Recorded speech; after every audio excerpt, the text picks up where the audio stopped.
Hi viewers, ನಾನು ಇವತ್ತು ತುಂಬಾನೇ ಸ್ಪೆಷಲ್ ಆಗಿರುವಂತಹ ಸೀಮೆ ಬದನೆಕಾಯಿಯಲ್ಲಿ ಕಬಾಬ್ ಮಾಡಿ ತೋರಿಸ್ಕೊಡ್ತಾ ಇದ್ದೀನಿ. ತುಂಬಾನೇ ಟೇಸ್ಟಿ ಆಗಿರುತ್ತೆ, ಈಸಿಯಾಗಿ ಮಾಡ್ಕೋಬಹುದು. ಕರ್ನಾಟಕ ರುಚಿ ಕ್ರಿಯೇಷನ್ಸ್ಗೆ ಸ್ವಾಗತ. ಹೇಗೆ ಮಾಡೋದು ಅಂತ ನೋಡೋಣ. ನಾನು ಇಲ್ಲಿ 2 ಸೀಮೆ ಬದನೆಕಾಯಿಯನ್ನು ತಗೊಂಡಿದ್ದೀನಿ. ಮೊದಲಿಗೆ ತೊಟ್ಟತ್ರ ಕಟ್ ಮಾಡಿ ಸಿಪ್ಪೆಯನ್ನು ತೆಗೊಳ್ತಾ ಇದ್ದೀನಿ. ನೀಟಾಗಿ ಮೇಲ್ಗಡೆ ಇರುವಂತಹ ಸಿಪ್ಪೆಯನ್ನು ಹೆರ್ಕೋಬೇಕಾಗುತ್ತೆ.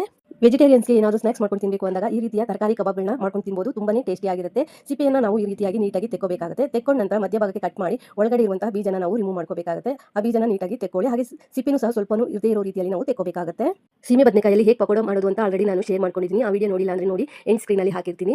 ಒಳಗಡೆ ಇರುವಂತಹ ಬೀಜನೆಲ್ಲ ತೆಕ್ಕೊಂಡ ನಂತರ ನಾವು ಈ ರೀತಿ ಉದ್ದಕ್ಕೆ ಕಟ್ ಮಾಡ್ಕೊಂಡು ನಮಗೆ ಯಾವ ಸೈಜ್ ಬೇಕೋ ಆ ಸೈಜ್ ಹೋಲ್ಗಳಾಗಿ ಮಾಡ್ಕೋಬೇಕಾಗುತ್ತೆ. ನಾನು ಈ ಸೈಜಲ್ಲಿ ಹೋಲ್ಗಳನ್ನ ಮಾಡ್ಕೊಂಡಿದ್ದೀನಿ.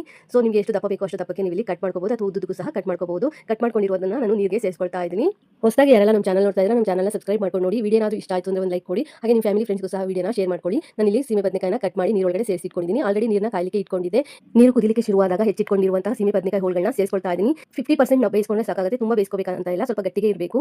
ಇದನ್ನ ಬೇಯಬೇಕಾದ್ರೆ ನಾನು ಸ್ವಲ್ಪ ಉಪ್ಪನ್ನ ಸೇರಿಸಿ ಬೇಯಿಸ್ಕೊಳ್ತಾ ಇದ್ದೀನಿ. ಬೇಗನೆ ಬೇಯುತ್ತೆ ಸೀಮೆ ಬದನೆಕಾಯಿ, ಹೆಚ್ಚು ಸಮಯ ತೆಗೆದುಕೊಳ್ಳಲ್ಲ. ನೋಡ್ತಾ ಇರ್ಬೋದು, ಸ್ವಲ್ಪ ಗಟ್ಟಿಯಾಗಿನೇ ಬೇಯಿಸ್ಕೊಳ್ಳಿ. ನೋಡ್ತಾ ಇರ್ಬೋದು, ನಾನು ಬೇಯಿಸ್ಕೊಂಡ ನಂತರ ಇದನ್ನ ಒಂದು ಬೌಲ್ಗೆ ಎತ್ತಿಟ್ಕೊಳ್ತಾ ಇದ್ದೀನಿ. ಅರ್ಧ ಬೆಂದ್ಮೇಲೆ ಹಾಗೆ ನಾನು ಹಾಫ್ ಮಾಡಿ ಇಟ್ಟಿದ್ದೆ.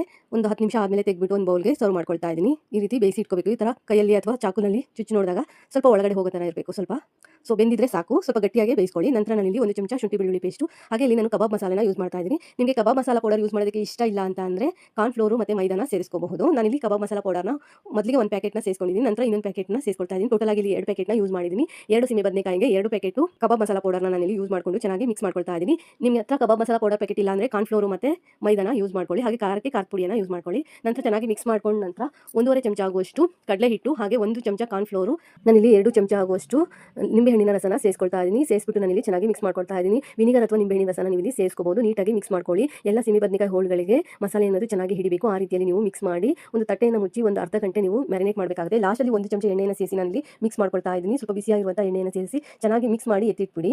ಇದನ್ನ ಮ್ಯಾರಿನೇಟ್ ಮಾಡಬೇಕು. ಒಂದು ಅರ್ಧ ಗಂಟೆ ಆದರೂ ಮ್ಯಾರಿನೇಟ್ ಮಾಡಿ ಇಟ್ಬಿಡಿ. ಮಸಾಲೆ ಎಲ್ಲ ಒಂದು ಸ್ವಲ್ಪ ಸೀಮೆ ಬದನೆಕಾಯಿ ಹೋಳಿಗೆ ಹಿಡಿಬೇಕು. ನಾನು ಮ್ಯಾರಿನೇಟ್ ಮಾಡಿ ಒಂದು ಅರ್ಧ ಗಂಟೆ ಫ್ರಿಜ್ಜಲ್ಲಿ ಇಟ್ಟು ತೆಗೆದಿದ್ದೀನಿ. ನೀವು ಹಾಗೆ ಆದರೂ ಇಡ್ಬೋದು, ಹೊರಗಡೆ ಅಥವಾ ಫ್ರಿಜ್ಜಲ್ಲಾದರೂ ಇಡ್ಬೋದು. ಮ್ಯಾರಿನೇಟ್ ಮಾಡಿ ಇಟ್ಕೊಂಡ್ರೆ ನಾವು ಯಾವಾಗ ತಿನ್ನಬೇಕು ಆವಾಗ ನಾವು ಇಲ್ಲಿ ಫ್ರೈ ಮಾಡ್ಕೋಬಹುದು. ಎಣ್ಣೆನ ಚೆನ್ನಾಗಿ ಕಾಯಲಿಕ್ಕೆ ಇಟ್ಕೊಂಡು ಎಣ್ಣೆ ಚೆನ್ನಾಗಿ ಕಾದ ನಂತರ ನಾನು ಸೀಮೆ ಬದನೆಕಾಯಿ ಹೋಳುಗಳನ್ನ ಎಣ್ಣೆಗೆ ಸೇರಿಸಿ ಒಂದು 10 ರಿಂದ 15 ಸೆಕೆಂಡ್ ಹಾಗೆ ಬಿಟ್ಟು ನಂತರ ಈ ರೀತಿ ಮಿಕ್ಸ್ ಮಾಡ್ಕೊಳ್ತಾ ಇದ್ದೀನಿ. ಚೆನ್ನಾಗಿ ಇಲ್ಲಿ ಫ್ರೈ ಮಾಡ್ಕೊಳ್ಳಿ. ಗರಿ ಗರಿಯಾಗಿ ಬರಬೇಕು, ಹಾಗೆ ಹೊಂಬಣ್ಣಕ್ಕೆ ಬರಬೇಕು. ಅಲ್ಲಿವರೆಗೂ ನೀವು ಫ್ರೈ ಮಾಡ್ಕೋಬೇಕಾಗುತ್ತೆ.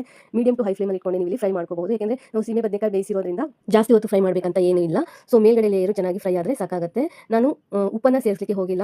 ಕಬಾಬ್ ಪೌಡರ್ನಲ್ಲೇ ಉಪ್ಪಿನಂಶ ಇರುತ್ತೆ, ಅದಕ್ಕೋಸ್ಕರ ನಾನು ಎಕ್ಸ್ಟ್ರಾ ಉಪ್ಪನ್ನು ಸೇರಿಸಿಲ್ಲ. ನೀವು ಬೇಕು ಅಂದರೆ ಟೇಸ್ಟ್ ನೋಡಿಕೊಂಡು ಉಪ್ಪನ್ನು ಸೇರಿಸ್ಕೋಬಹುದು. ಚೆನ್ನಾಗಿ ಫ್ರೈ ಆದಮೇಲೆ ತೆಕ್ಕೋಬೇಕಾಗುತ್ತೆ. 2ನೇ ರೌಂಡು ಸಹ ಇದೇ ರೀತಿ ನೀವು ಎಣ್ಣೆಗೆ ಸೇರಿಸ್ಬಿಟ್ಟು ಚೆನ್ನಾಗಿ ಫ್ರೈ ಮಾಡ್ಕೋಬೇಕು.